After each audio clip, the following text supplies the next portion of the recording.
Love you 3,000. Ano habak 3,000 from UAE. Love you 3,000. Ti amo 3,000. Para kami dahil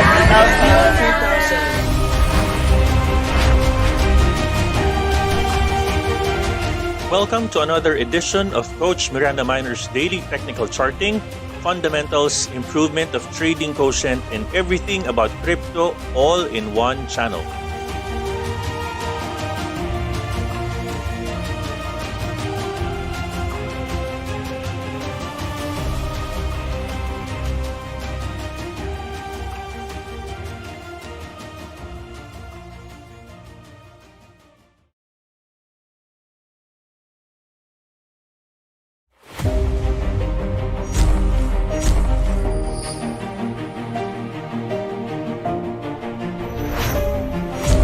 You need to take time to find your bread and butter trade. Ang focus is very important. Dahan-dahanin mo, wag ka mafo-FOMO.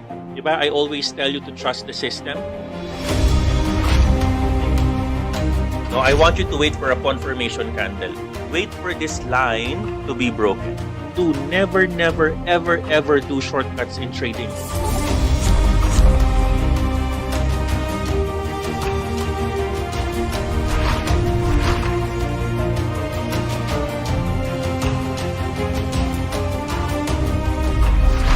Kaya ang galing-galing talaga pag natutunan mo yung tinuturo ni Coach bago na i-apply mo. Bago yung patient lang, yung patient tsaka yung discipline. Si Coach kasi, he's not just a content creator. Talagang mentor siya. Pinaglalaanan niya ng oras lahat ng videos niya. Not for him, not to get subscribers, pero para matuto tayo, para maging profitable tayo kagaya niya. Sobrang amazing lang kasi konti lang yung taong gano'n na hindi madamot, na hindi niya sasalilinin kung paano siya mag-earn ng pera. Si Coach kasi mas gusto niya pang i-share yung blessings niya. Nag-decide ako i-PM po kayo, nag-enroll po ako sa inyo sa beginner class. Ginawa ko po talaga everyday 3 to 4 videos na sa YouTube ang pinapanood ko, tapos ninonote ko pa talaga lahat.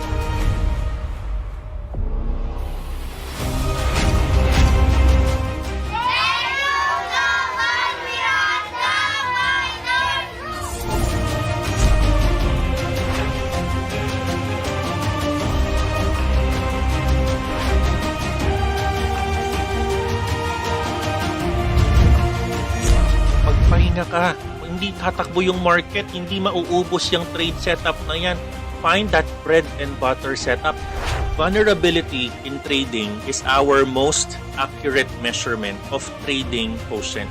You have yet to see your success. You have yet to see your millions. Andiyan dyan na. Are you going to give up today? Or are you going to use the word not yet?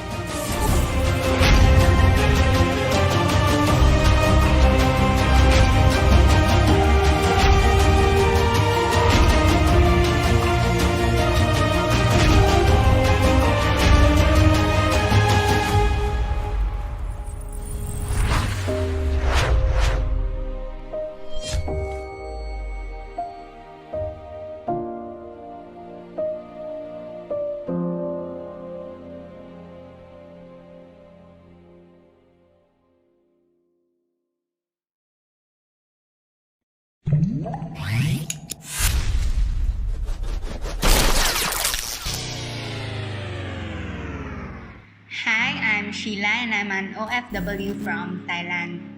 I can't remember exactly how I discovered Coach Miranda.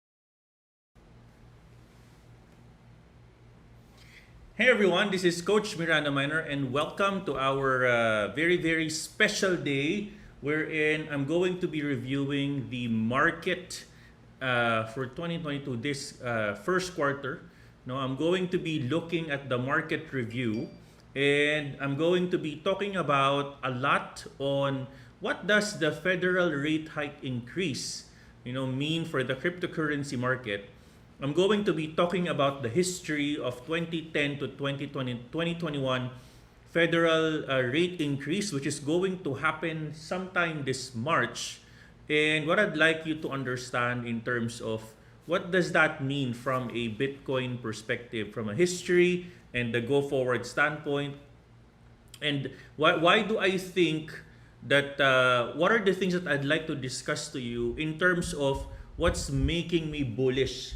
Bullish in terms of Bitcoin, because my forecast is Bitcoin is going to be $200,000 each. Okay, without further ado, a little bit of appreciation to our brand sponsors, and after this I will already start with our comprehensive market review for 2022. This is my most comprehensive market review yet, and I would like to invite each and every one of you, including our foreigner viewers from India, from Singapore, in Asia, and in the US, to listen to our analysis and tell me if it makes sense, no?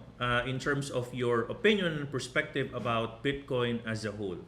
All right, so without further ado, let me just kind of give you a little bit of commercial and of course show to you one of our most recent students in our elite university. He's actually a pilot, currently a pilot, concurrently a pilot, and also a cryptocurrency trader. He chose to undergo in our course in our elite university, and right now he is soaring high. He's actually very profitable, together as high as his altitude up in the air. So let's all watch this. And after this, a quick commercial, and we're going to be diving right in with our comprehensive market review only for you, Miranda, in our channel. Maraming salamat, and I'll see you in a few.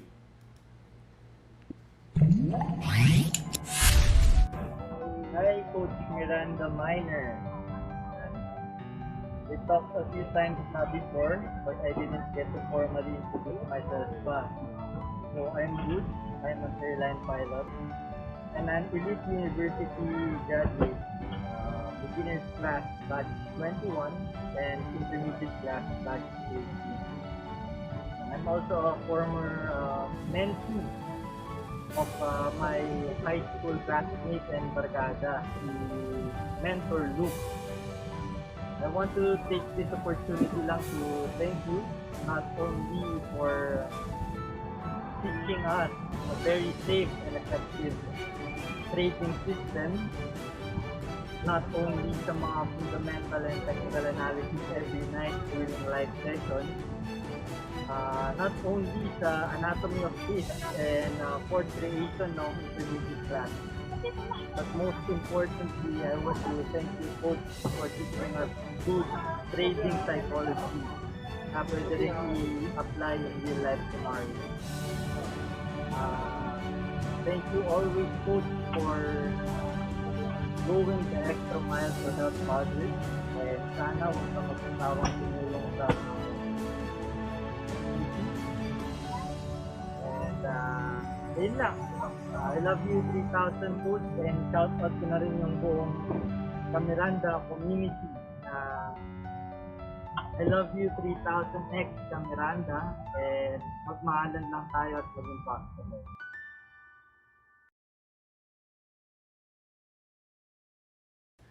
All right, welcome back, ladies and gentlemen. Again, this is Coach Miranda Miner, and welcome to our show. First and foremost, I would like to give level of expectations that I'm going to be talking a little bit of English, but I promise I'll make it very, very slow for you to understand. Okay, I'm doing this obviously not just for the Filipino market, but also for the United States market. Obviously, we have some viewers today. They messaged me, can you also give us a little bit of a market review and maybe do it in English, so it's actually for you. So without further ado, Miranda, why am I bullish on Bitcoin? This is my 2022 review. Welcome to our Q1 comprehensive market review. I'm going to deep dive on I'm going to be doing a closer look about the federal rate hikes for 2010 and 2021, and ultimately, why am I bullish for Bitcoin? Let's all jump right dive in. Okay. So the first, obviously, I would like to say thank you to our team in the Global Miranda Miner Corporation. Thank you for all the research, and thank you for obviously helping Coach Miranda Miner to put this all of this together in a very organized fashion. And thank you to the marketing team for putting together all of our good-looking slides.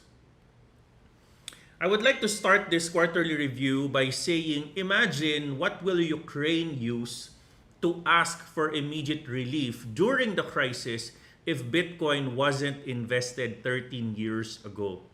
It would have been a very, very painful experience because for sure, Ukraine might have asked for Red Cross or a direct deposit from SWIFT, no, or World Bank, etc. And it will be a challenge, no, especially if a country like Ukraine is going to ask for support. Now, don't get me wrong, because the European Union has already lent almost $500 million of aid, but it was actually on a loan to support the country. So just think about that. What if Bitcoin wasn't invented 13 years ago? And also, I would like to kind of leave you with this particular, quote from me and kind of put it all together. And I told myself, if the government today used blockchain during crisis, and remember, ladies and gentlemen, if there is crisis, right? Whenever there's crisis, it is a list of all options. It's the best of all options. Whatever you choose should always be the only option. During crisis, as a leader, as a government, you're being given a lot of options, but as a leader, you need to choose what's best. And it's very interesting, ladies and gentlemen, that during this time, during the crisis in Ukraine, the government chose blockchain. So I couldn't imagine what other possibilities are there in the horizon if we consider blockchain as the ultimate resort during war. Please type number 1 if you understand that and it kind of makes sense to you. I would like to start this quarterly review by saying that Bitcoin can really reach 200,000. In fact, I am even more conservative. ARK Invest, a couple of months ago, through their chief investment officer, Kathy Wood, even projected $500,000 per Bitcoin or $500,000 per Bitcoin. Other influencers and market analysts even projected $1 million per Bitcoin in couple of years to come. For me, 200,000 is not 5 years. For me, is not beyond 5 years. For me, $200,000 per Bitcoin is going to be within 5 years. And this is one of the reasons why in our corporation, in my company, one of my benefits to my employee is to give them a Bitcoin as an investment that they cannot touch. It's going to be given to them in the long run. Because we believe that if we are in this business, we might as well try to look for opportunities where we can invest on our team members and our employees by giving them something to look forward to ahead of time. I would like to start this conversation again by putting 3 important points in our Bitcoin analysis. First and foremost, one of my important point is we need to remember that Bitcoin currently is scarce. Scarce means that the supply of the coin is actually limited. But you need to remember, despite the coin being scarce, Bitcoin is able to achieve almost $1 trillion market capitalization. It bested even the world-class multinational companies that are traded in the North American stock market. Even if the coin was only invented 13 years ago, the market capitalization of Bitcoin has already surpassed a $1 trillion market capitalization, and despite that the coin is scarce. Point number 2, ladies and gentlemen, is that there's only 21 million Bitcoin available in the market as of today. And you need to realize that while the supply of Bitcoin is only 21 million Bitcoins, there is already almost 274 million users of cryptocurrency out there. From a forecasting perspective, we're actually forecasting that to even quadruple or do a deca level or a 10x level of performance from a growth perspective over the next couple of years. While Bitcoin enjoys 21 million in terms of count, we need to remember as well that Bitcoin as of today only enjoys 29% almost liquidity. That means that even if Bitcoin has a 1 trillion market cap, even if Bitcoin has already achieved 21 million, it's actually on its way, rather, no, to hit a 21 million supply. Currently, we only have around 18.5 million available Bitcoin that are already mined. And by 2032, we're expecting the one largest block ever to be mined on the last halving. It's interesting to know that from a liquidity perspective, 71% of the wallets are illiquid. So what does that mean, ladies and gentlemen? It means that this perfect triumvirate or trifecta of reasons can be used as a very strong narrative that Bitcoin is the future most highly priced digital currency out there. But what are the things that are supposed to come over the next couple of months that we as traders need to understand? What are the things that we need to make sure we fully understand that can influence the price of Bitcoin?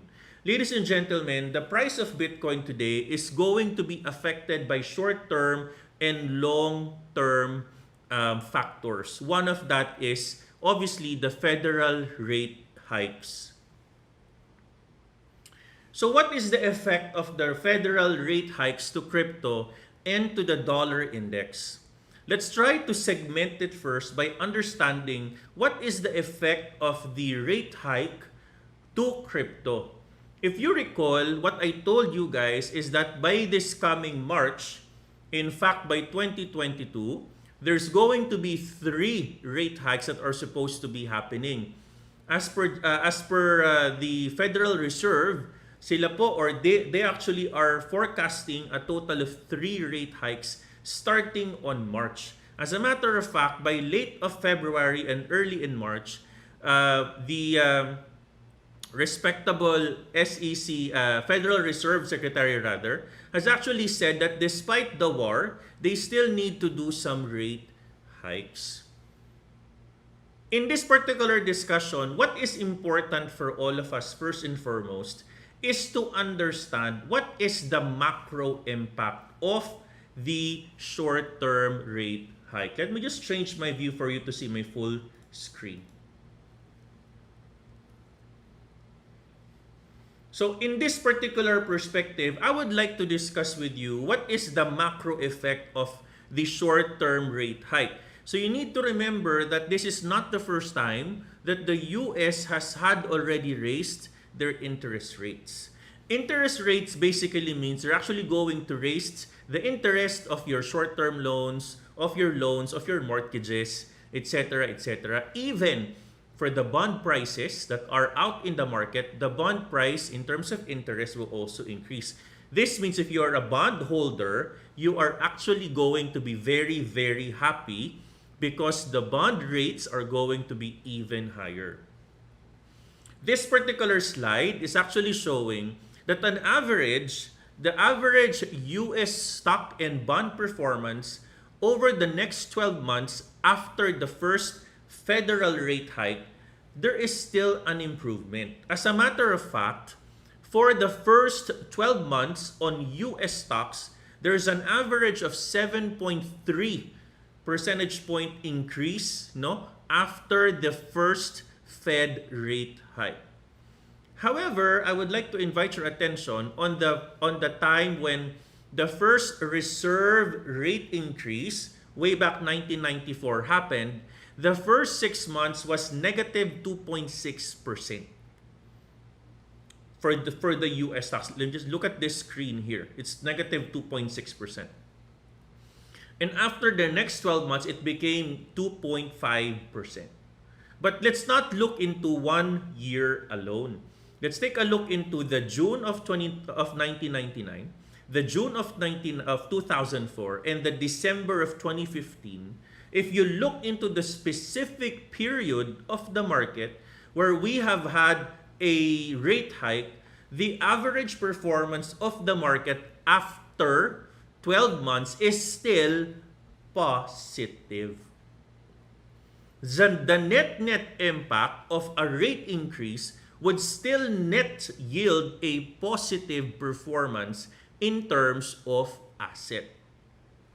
Coach, does that mean that if in this particular example for 2022, if the federal rates will increase, are you saying that potentially after 12 months we could still see a recovery of the coin or of the stocks? The answer is absolutely yes. As a matter of fact, on 2015 of December, after 12 months of a rate hike within that particular cycle, the performance of the US stocks even improved 11.3 or 113 basis points improvement. So what it meant, ladies and gentlemen, is that even if there is a rate hike, long term, there's still going to be a potential for your asset to increase. But coach, let's try to understand even more because I have few more questions. In this particular example, let us assume that there are gonna be multiple rates applied within the year. Ladies and gentlemen, the Miranda Minor research team has actually did some research about what are the potential impact, no, in terms of what is the impact of inflation in terms of interest rates. And what my team did is to look for the impact of inflation to interest rates starting 2015. And why did we start 2015, ladies and gentlemen? It's because obviously we wanted to be able to capture the performance of the economy and the interest rates when there was Bitcoin already, and that was actually 2010 onwards. But I'd like to highlight what has actually happened during the time of Janet Yellen. So take a look at this, guys. For 2015, the rate was actually 0.5 or 50 basis points. During this time, GDP was 2.3%, unemployment was 5%, and inflation was 0.1. Fast forward 2016, GDP was 1.7, unemployment was 4.7%, and inflation was 1.3%. In 2018, GDP was 2.9%, unemployment was lower at 3.9%, but inflation was 2.4%. And in 2018, you would have noticed that there were actually 4 types of rates. 1.75 with an additional of 25 basis points, pushing it up to 2.0. Then additional 25 basis points, pushing it up to 2.25. And then pushing it up to 2.5. If you remember, during that time, there was supposed to be a recession issue during the time of Trump. No? They were supposed to, and it's because during that time that the 10-year and the 2-year rate is actually flattening, and it actually was almost to 0 delta. And they were actually supposed to raise recession during that time, but it did not happen. 2020 onwards, inflation was 1.2. Unemployment was really high at 6.7 because of the pandemic, obviously. And 2021, rather the previous year was 2020. In 2021, in the 2021 GDP, it was 6.9%, the largest one-year jump in terms of GDP. Okay? Of course, wag po tayo, let's not be fooled by the 6.9%. There's what we call a base effect, no? Even if GDP is very high, you need to remember the previous year where it came from is actually very, very low. Ergo, your GDP can actually have a base effect, and it could look really, really high. Inflation is actually high at 7 percentage points, the largest increase since 1982. And you need to remember the the rates that time was actually flat at 0.25. So let's think about this. If the inflation is actually at 6.7%, what can potentially be the rate be?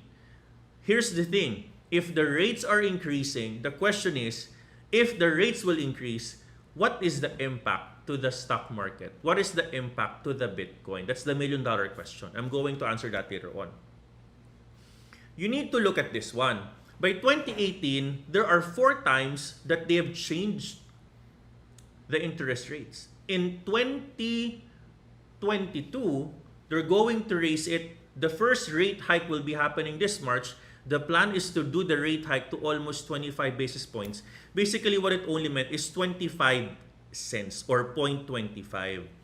They're going to do that. So it meant it's not the first time that the rate hike happened 3 times in a year. As a matter of fact, in 2018, it already happened where in fact they actually had a 1.75, 2.0, 2.25, and 2.5. So what is the impact of this to the stock market?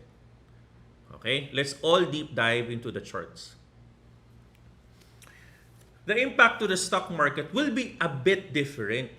You need to remember in 2015, 2016, 2017, 2018, 2019, there was really no apparent war.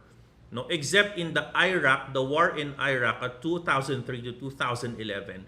During that time, there was actually a war between the nations as regards to Iraq, the war in Iraq.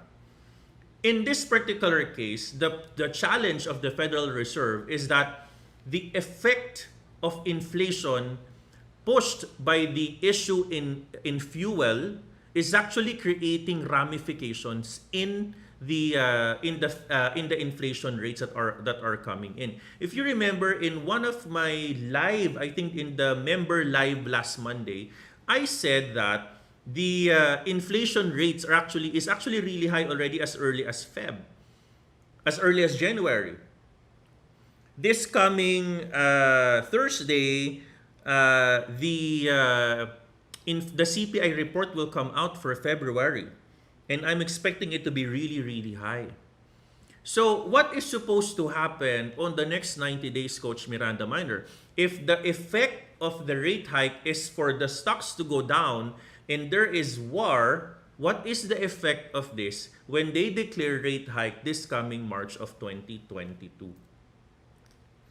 So I did my research. I looked back into some of the researches. One of that is the Enber Working Paper Series. What do financials think of war in Iraq? What do the financial markets think of war in Iraq?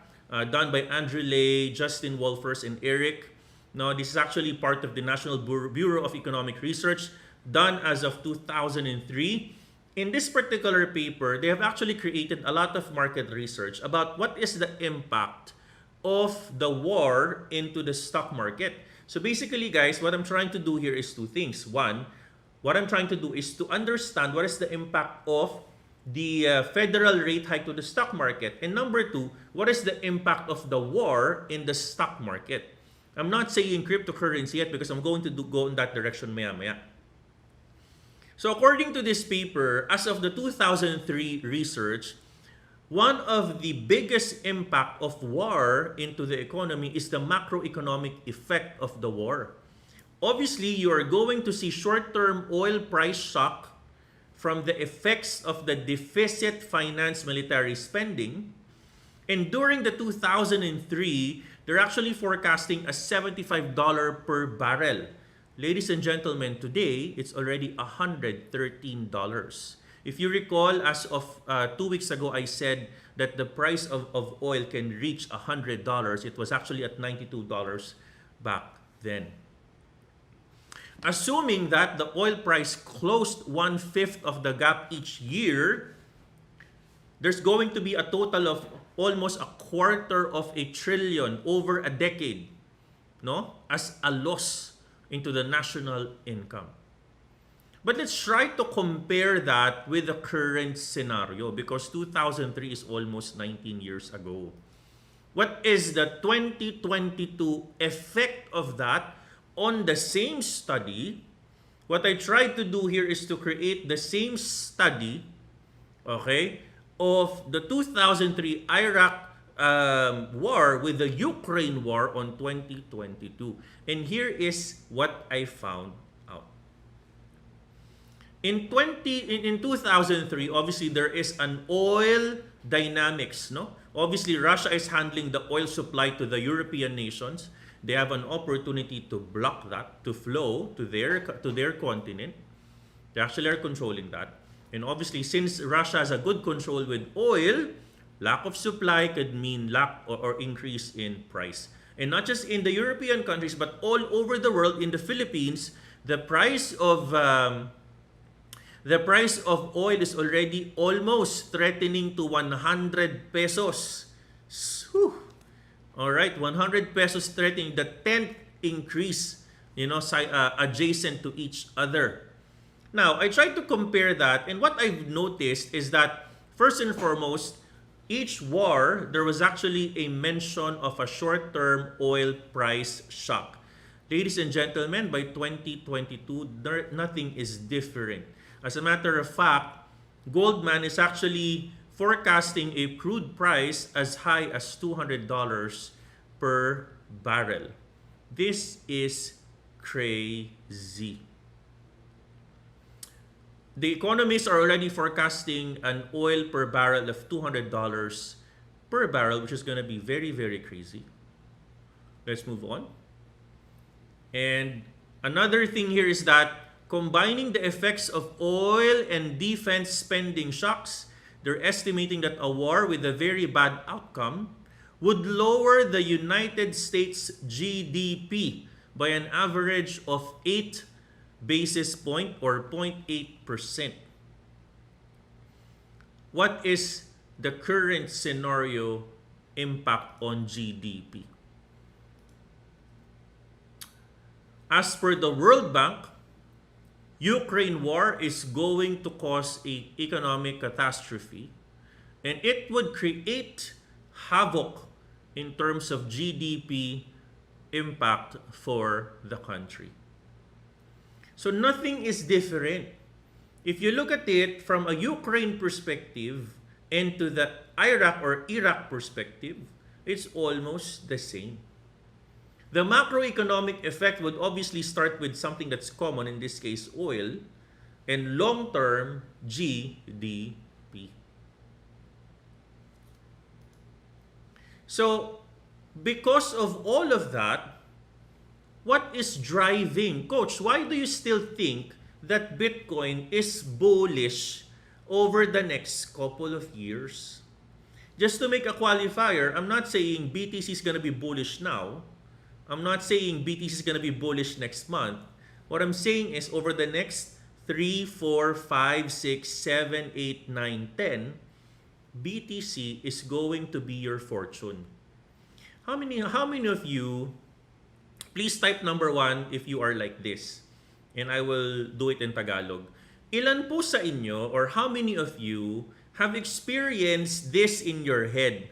Sayang, I should have invested in Bitcoin 2015. I really regret it. I should have invested in Bitcoin as way back 2015. We are in the same scenario today. In 2015, there were 2018 rather, there were four multiple rate hikes that have actually happened in the market, and we are just repeating the history. So why are we going to stop ourselves to invest?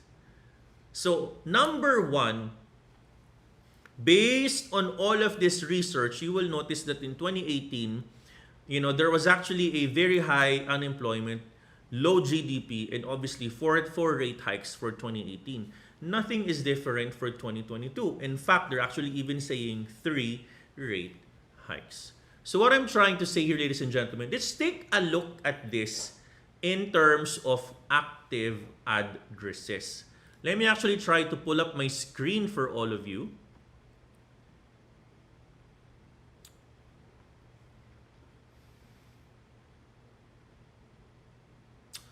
Okay.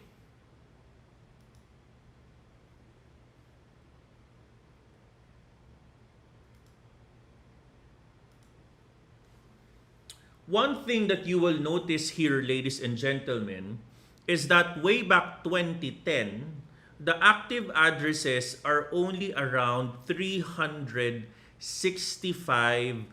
active addresses. Okay? Fast forward, there was already almost 887,000 as of January 2022. 82 active addresses. So you're talking about almost multiple X of improvement in terms of wallet addresses.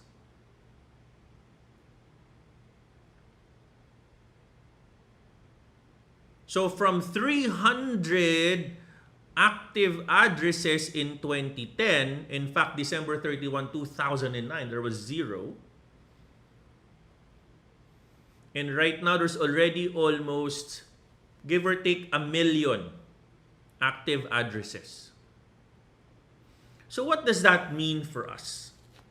I'm going to be showing to you some of the things that I think can potentially happen in a few. As of 2010 to 2022, in 12 years, the total addresses has actually exponentially multiplied from 0 to almost 1 million active addresses. And from the price of around 0.6, $0.6 a Bitcoin to almost around $40,000. Ladies and gentlemen, the curve that you're actually seeing today is only up until here. Up until here, 2017, this is the curve that you're actually just seeing in your trading view. What you don't see is from here backwards. Let's go back to the PowerPoint presentation. One of the things that you need to remember is that way back 2015, this is my graph for 2015. If you recall, there were actually 2 times of a rate hike from 25 basis points to 50 basis points. But you've noticed from 2015 to 2016, the price of Bitcoin even improved from an average of $200 to almost $600. Obviously, you counted for 1 year. So ladies and gentlemen, point number 1 in 2015, there was actually a 0.5 to 0.75 rate increase. So what did that further reduce the price of Bitcoin? My answer is no. So even if there was actually a rate hike from 2015 to 2016 and 2017, ladies and gentlemen, there were multiple rate hikes from 2015 to 2017, the price of Bitcoin still went even higher from an average of $200 back then to almost $1,000, in fact, even 19,000. So what does that mean is that the potential retracement that we are going to see over the next couple of months is just okay. Because if you look at this chart, there are really retracements. But long term, the price of the coin is still showing progress. The short-term retracements, people who are looking on a very myopic level, will be affected by that. Because people will feel, oh, okay, the price of Bitcoin can go lower. And it's actually really the reality. Every time you're actually going to raise the rates, you will notice that the price will actually go even lower. So what does it mean for me, ladies and gentlemen, is that I don't necessarily see an inverse correlation or a negative correlation between rate hikes and the price of Bitcoin. As a matter of fact, I see a bit of a positive correlation. Why? Because whenever the rate hikes are increasing, I also see an increase in the price of Bitcoin, although it's gonna be long term. So it's a good aha moment that every time there is a rate hike, yes, expect nyo na guys, please expect for a retracement of price. You need to expect that, right?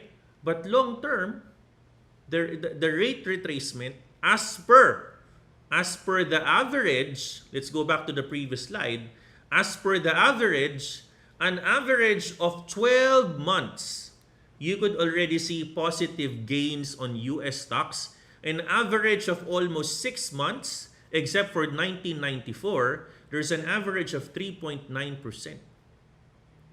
Increase in value, ibig sabihin, it can bounce on a previous retracement, and long term, it can still earn your, you can still increase the price, see the increase of the price of your coin.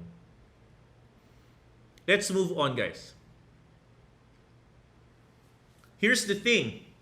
So I further tried to look for, let's try to look for the S&P 500, which is obviously the Facebooks of the world. These are the tech stocks of the world, which are obviously currently at 0.8 correlation with Bitcoin. They're currently on a 0.8 correlation with Bitcoin. One of the things that I realized is that on the first, imagine this is actually a graph, no? This is a graph, and what you're noticing here is that on the first rate hike, listen on the first rate hike, this is actually the grid on the left side. Let me try to change my screen and make it even be bigger.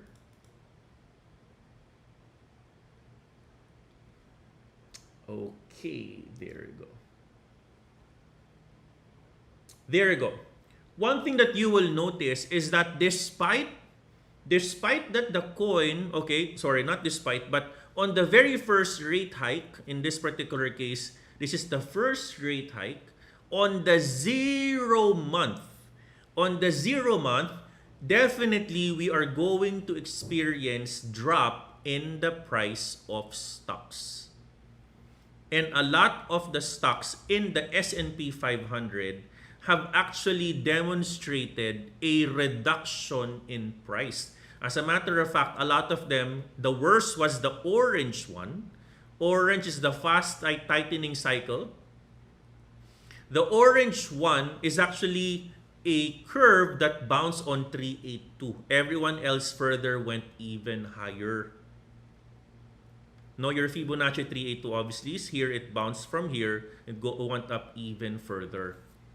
So what does this mean, ladies and gentlemen, is that you need to already expect, guys, expect that there's going to be price reduction, in the stock market, particularly on the point of them declaring a rate hike. You will notice that almost all of the charts have actually declined. There was a correction on this area. Although, after 4 months average, you will notice here, 0, 1, 2, 3, 4. On the 4th month, there's already a bounce from the current trajectory of the price. As a matter of fact, that's actually the worst. Expecting the worst, the fast tightening cycle, during the rate hikes and the speed of hikes, we're actually going to see the fastest recovery after 4 months. I'll repeat. After the first rate hike, based on historical, there could be a potential of 4 months bounce from the previous price. There's a 4-month bounce. There's a 4-month turnaround time. Again, this is actually based on historicals. Okay? This is based on the historicals 1995 to 2015. The slow cycle. The fast cycle was 1967 to 2004. The non-cyclical is 1968 to 1997. Coach, 2022 is already far. So do you think it would still have an impact? My answer is yes. You need to remember that Bitcoin currently is being viewed as a risk-on asset. Ibig sabihin yan, what it only meant is that the market can look at Bitcoin as a risk-off scenario, meaning if there is a nuclear pronouncements, there are tightening of federal policies. Biden said we're going to control the USDT at this point. That can have a risk-off mindset with the traders, which means that I would rather put my money on a bond. Why am I going to do that? Because people will rather go to the bonds because the interest rates of bonds are going to increase as well. So I will not move my money on high risk assets or high volatility assets like S&P 500 and Bitcoin. Bitcoin. So again, the takeaway is an average of 4 months before a recovery can happen after the first rate hike. Let's try to move on. Here's the thing. There are banks right now that said even if the Federal Reserve can start hiking rates, the stock could still keep rising for 10 months. So, as per Deutsche Bank, their projection now is not 4 months, their projection is 10 months. They're kind of agreeing, but they have a different timeline. So, as per Deutsche Bank, they have identified 13 hiking cycles since 1955. This is a different study. And they said that the S&P 500 on a daily basis tends to be a solid growth on the first year. Meaning, after the bounce or the solid drop, after a drop in price because of the rate hike, what comes after that is an increase of 7.7%. So you as a trader, after the rate hike, your job is to find where is the lowest bounce, lowest drop, get that lower low, get that 1.618, get that 2.618, enter there and leave your money. That's exactly what this is trying to say. So, another potential, driver, that will further strengthen our conviction that Bitcoin can be really growing to 200,000 in the next 3 to 4 to 5 years. Why? What are those? Number one, if you weaponize finance, you need to remember right now, it's supposed to be, in my perspective, to be honest with you, in my perspective, currencies should be neutral. Unfortunately, right now, currencies are being used as a weapon. Right now, the sanctions, there's already almost 5,300 plus sanctions in Russia. And what's actually happening is that they're removing US dollar supply in the market of Russia. So what does that mean? It will force economies to look for alternatives. Number two, if you keep on looking at my chart, I don't normally discuss DXY or dollar exchange index or dollar index. But every time, look at this very, very carefully. Every time that a dollar index or DXY is actually going even higher, it means that the price of oil can be very, very, very, very, very costly. The price of oil can be very, very, very, very, very costly. The price of commodities, simply because the price of dollar or the dollar index right now is going really, really, really high. So DXY is another good indicator to tell us that there is a potential issue in the price of commodities. Because if you are going to import goods, you need to have more dollars now, or the value of your pesos. In this case, I think earlier, the peso value to dollar was almost 52 pesos, guys. I don't know if you've seen that. So you need to have more pesos now because the strength of dollar is actually increasing. The dollar index is actually increasing. You need to have more dollars now to buy, assets and commodities that are in dollar. No? So people that are weaponizing dollar, it will force economies to look for other alternative, and it strengthens the narrative of Bitcoin. It strengthens the narrative of Bitcoin because it makes Bitcoin really, really, really, really needed. It's a necessity now. If people are using dollars or whatever currency as a weapon, the neutral economies will start to look for alternatives.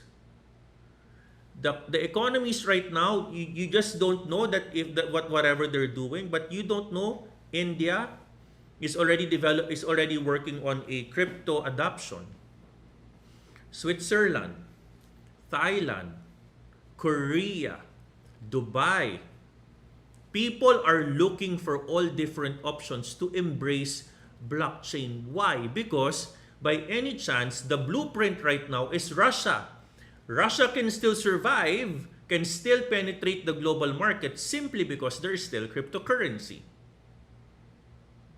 So even if you use dollar as a weapon, people and economies will resort for alternatives.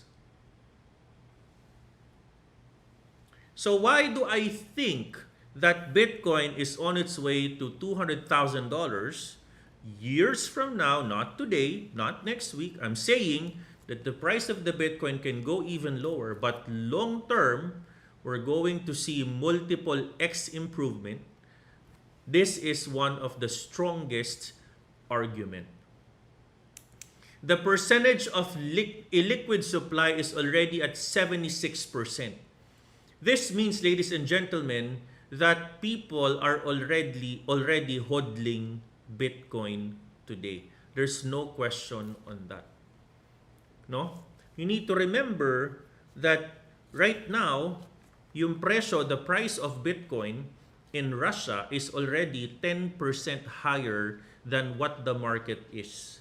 And it creates an argument that if you need Bitcoin, people are willing to buy it on a higher rate.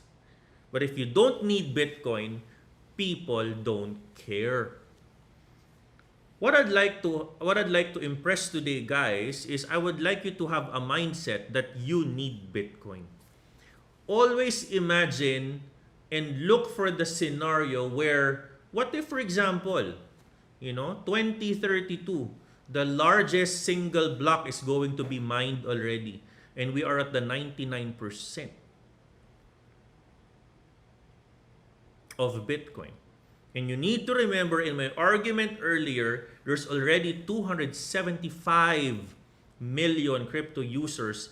We are forecasting this number of users to grow to almost 5.2 trillion users by 2032. But what is not increasing is the supply of Bitcoin. So imagine 276 million crypto users to 5.2 trillion crypto users in 10 years, but the Bitcoin remains 21 million. Right now, people are hiding Bitcoin. Right now, people are hiding their Bitcoin as shown by the illiquid wallet supply. Another thing is that obviously, the new level market, the new entrants, are not going to withdraw their coin. Why? Because on the past 90 days, they are actually at a loss. Bitcoin has actually had a drawdown from an average of 52,000 down to almost 40,000 today. So they're actually on a short-term forced hodling position. Institutions are going to take advantage of the exchange custody solutions because they prefer the expertise and the risk management of these types of firms. And number three, because there is a derivative market, people will continue to buy and buy and buy Bitcoin as a collateral for them to increase their margin. So, another argument, I'm going to approach my last few slides here, guys. Another argument is that the Bitcoin revived supply as of the 1 year, the total 1 year revived supply is only 5,000 Bitcoin almost every day. What it meant is, obviously, if people are not bringing out their Bitcoin, and you will notice that the average Bitcoin that are actually revived is only 5,000 per day, what it meant is that people are already, or institutions or companies are already hiding their Bitcoin. And Bitcoin are staying in the cold. What does that mean? For me, if you're holding the coin, it means you trust the long-term value of the coin. It means that if 76% of the coins are illiquid, it means the coins are hidden somewhere. And if the coins are hidden somewhere, people who hold them look at the coin as a potential instrument to future appreciation of price.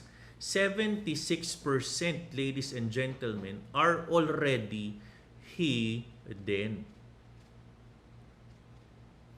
You need to remember from 2022 to 2032, the forecast.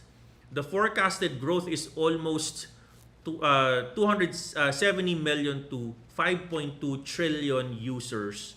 5.2 billion users rather of Bitcoin or cryptocurrency after 10 years.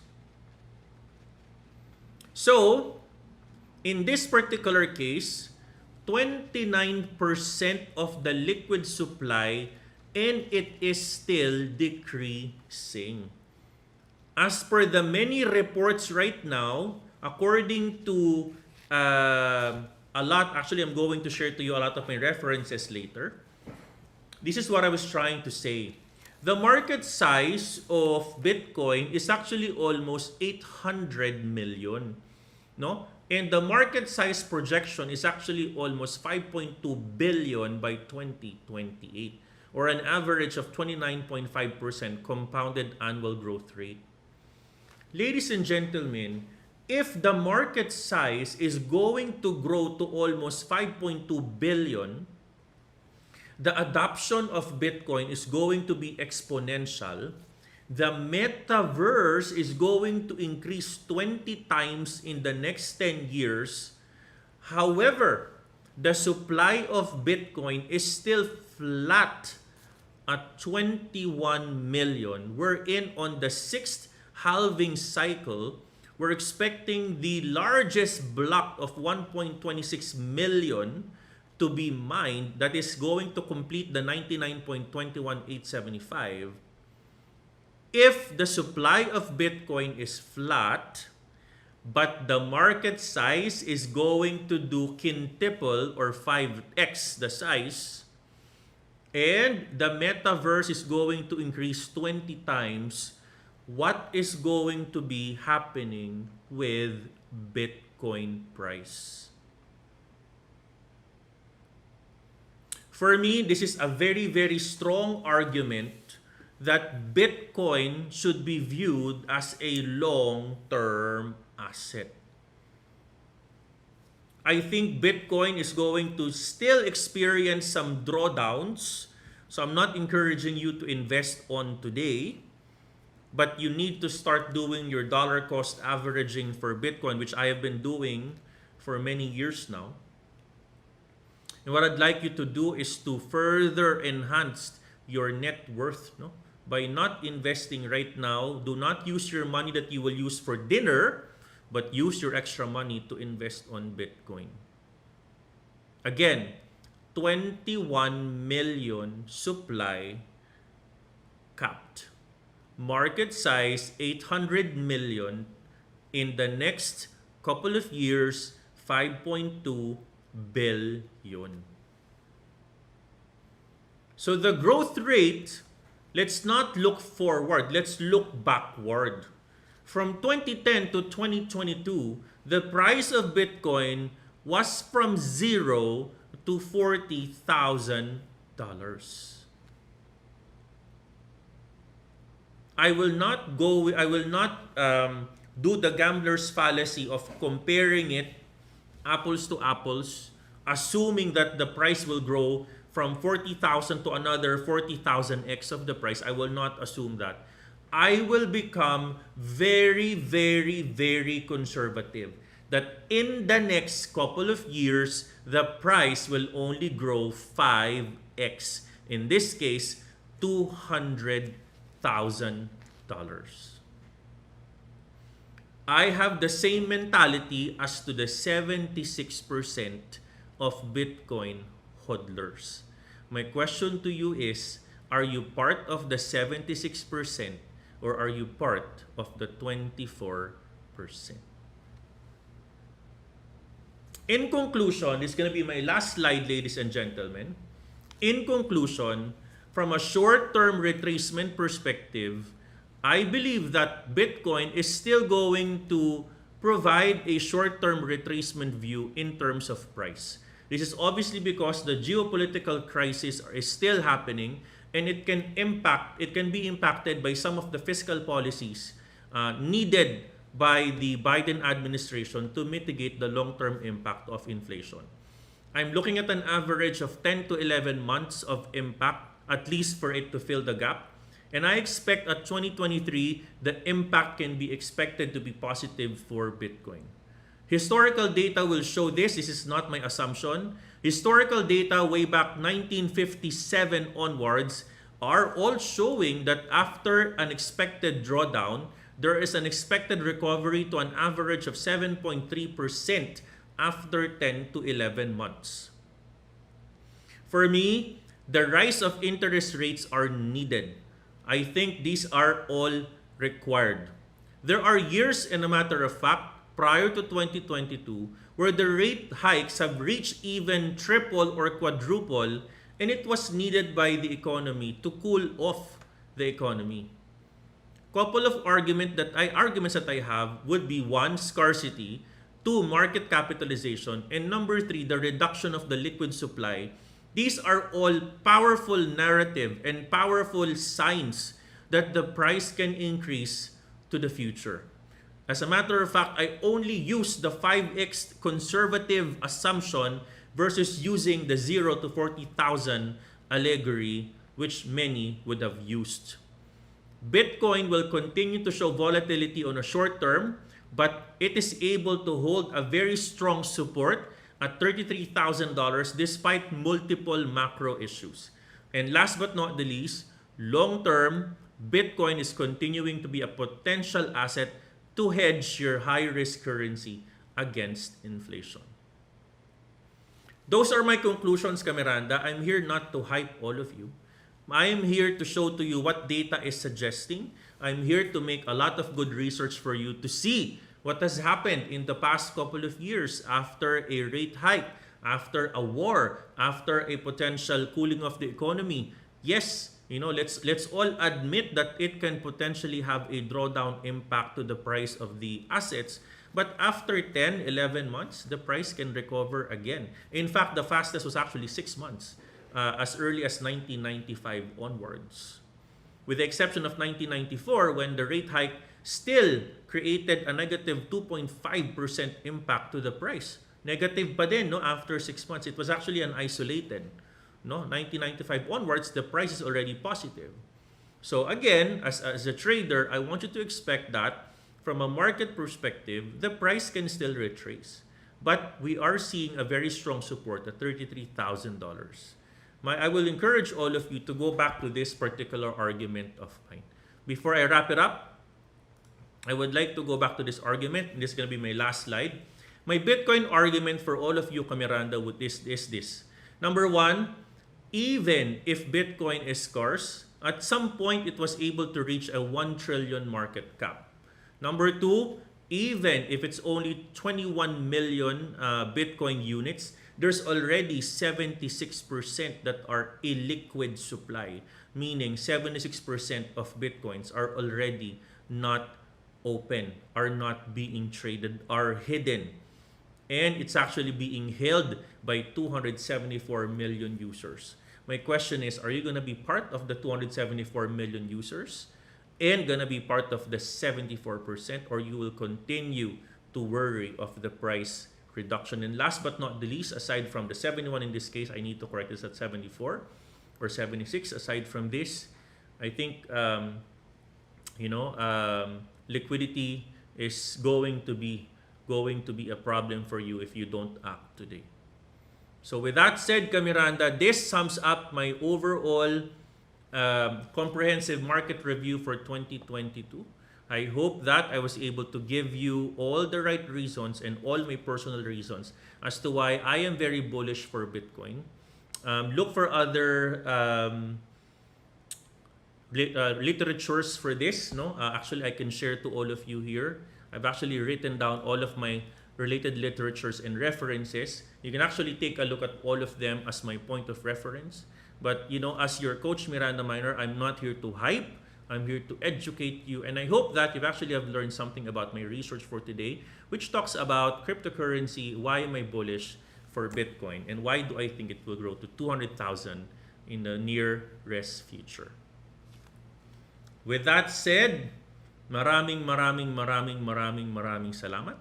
And I hope please share this Bitcoin analysis to your friends, people who have doubts, people who have questions about Bitcoin. Share this, share this to your friends, to your American friends, to your friends in India, wherever they are. Share this as a means to educate them on what the potential of the coin is. And I hope that if you have questions, please comment down below on or comment down on the actual video recording.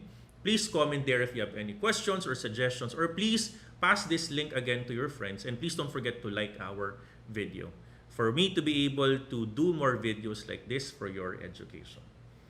All right. With that said, thank you again to all of you. Thank you to all of you Miranda members. I would like to greet all of you. All right, cut already, cut. Okay, cut na natin doon. Tatagalog na tayo. Naubos yung English ko. Now, I would like to say thank you to all of you for continuing to support. Of course, Miranda Minor is not just fully TA. We also have knowledge on macros and the market. Sana po nakatulong sa inyo to at magamitin po ninyo ito. No? Maganda po na dapat alam natin yung mga fundamentals na ganito. No? And I'm sure kayo din you have your own fundamentals na binabantayan ninyo. Gusto ko lang magbigay ng mga konting knowledge, no? Kasi baka people are expecting, we're expecting a 50,000, no? Another disclaimer is, alam nyo ba, by 2015 kasi hindi naman halos maraming may alam sa crypto eh. You need to remember by 2017, 2018, there was a massive hacking in Japan for crypto. Kaya may mga tao tinamad sa crypto yan. No? Tinamad sila. No? Anyways, thank you thank you for all of you. I appreciate all the appreciation. Thank you guys for all your appreciation. And thank you Christian, thank you Jules, thank you Gerald, thank you RLV, Alan, thank you Rene Boy, Alex, Alner, Eniel, thank you. Nosebleed. Now we'll make sure we do Tagalog next time with an English subtitle. All right, thank you Arnel, thank you Jeff, thank you Lloyd, thank you Bullet, Anthony, Francis, Jasper, Alan, Anthony, etc. CBDCs, Alan, that's gonna be something that will always be an option. I think right now, this upcoming control in the USDT today is something that I already forecasted, but I am not necessarily bullish on their ability to control with full, hindi ako ganun ka-convinced na kaya nilang hawakan agad yung ganyang pronouncements.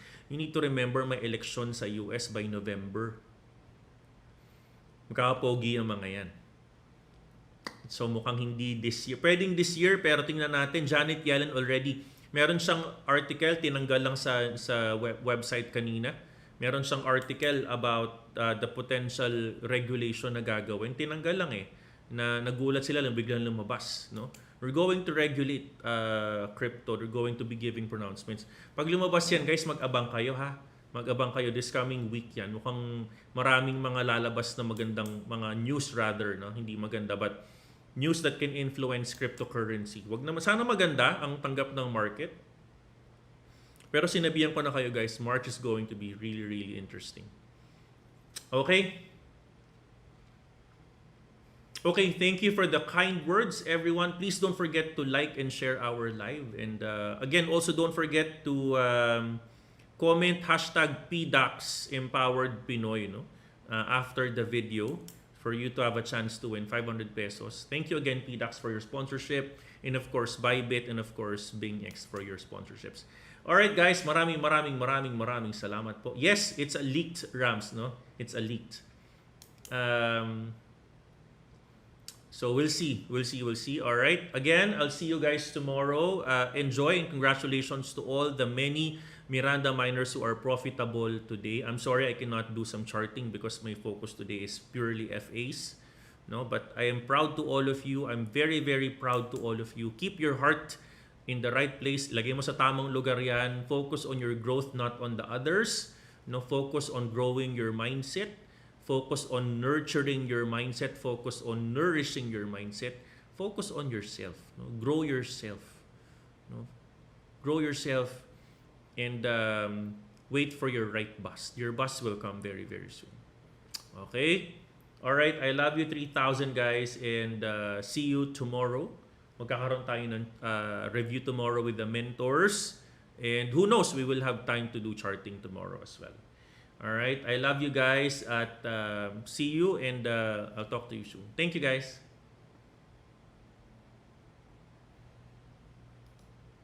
Miranda Miner, and I have a latest announcement for you. Alam mo ba, we have a new partner in GMMG OPC, which is what they call themselves PDAX or Philippine Digital Asset Exchange. And alam mo ba, because they are our latest partner, meron kaming pa-prize and raffle para sa inyo. Unang-una, just visit www.pdax.ph and create an account. Pagkagawa mo ng account, please redeem your code and use the word Coach Miranda para manalo ka ng 50 pesos to be credited in your account in a couple of days. Pagkatapos nito, if you want to earn and more prizes, then what you just need to do is after my live every day, mag-comment ka lang doon sa actual YouTube video na naka-upload na, hindi itong video natin ngayon, okay? And what you have learned, sulat mo lang doon with the hashtag PDAX Empowered Pinoy. Ganun lang kadali. Oo. And of course, winners gonna be announced the next day. And yun lang. Voila! You will already have your 500 pesos in your PDAX account. O saan ka pa? Sige na, and by the way ha, marami magandang news sa PDAX. I think the last one na sinabi ko during my live, they actually just got a $50 million funding from Tiger Capital. And congratulations to all of the founders and leaders of PDAX. So with that said, maraming salamat kay Miranda. And I love you 3,000. Hashtag PDAX Empowered Pinoy.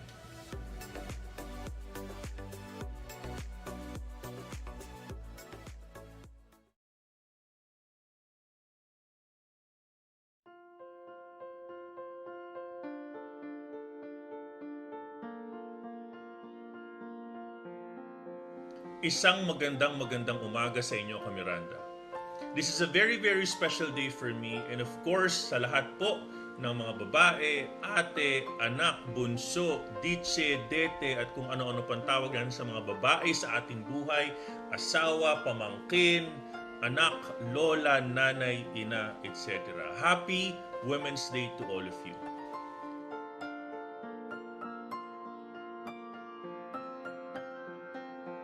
A lot of people have asked me, what is my message today, during the International Women's Month?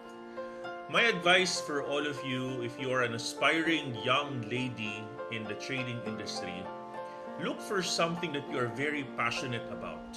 Look for something that you think and you believe you are going to invest 100% of your time, your heart, your commitment, your emotions. Be it trading, be it a trading style, be it a trading platform or community. And once you are passionate about it, I'm sure you are going to be very, very successful.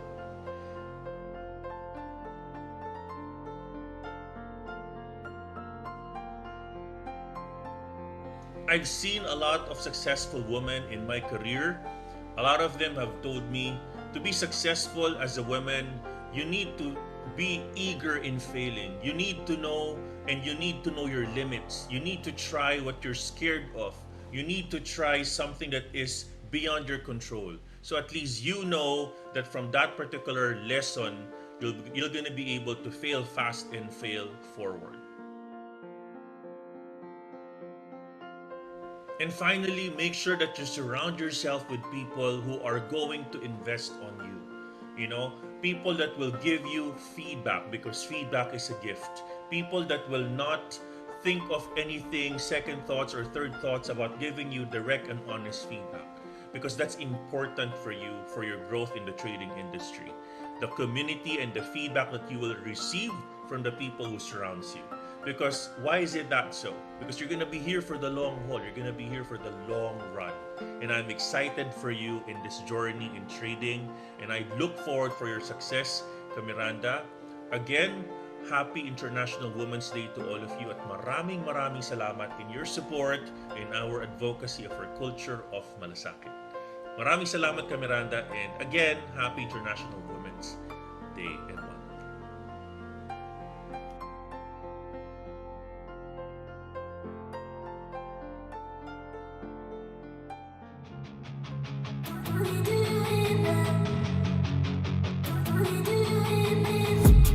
I've been dreaming on in my head like I've seen it. A life worth living is a life with meaning. I'll do what I love till my heart stops beating.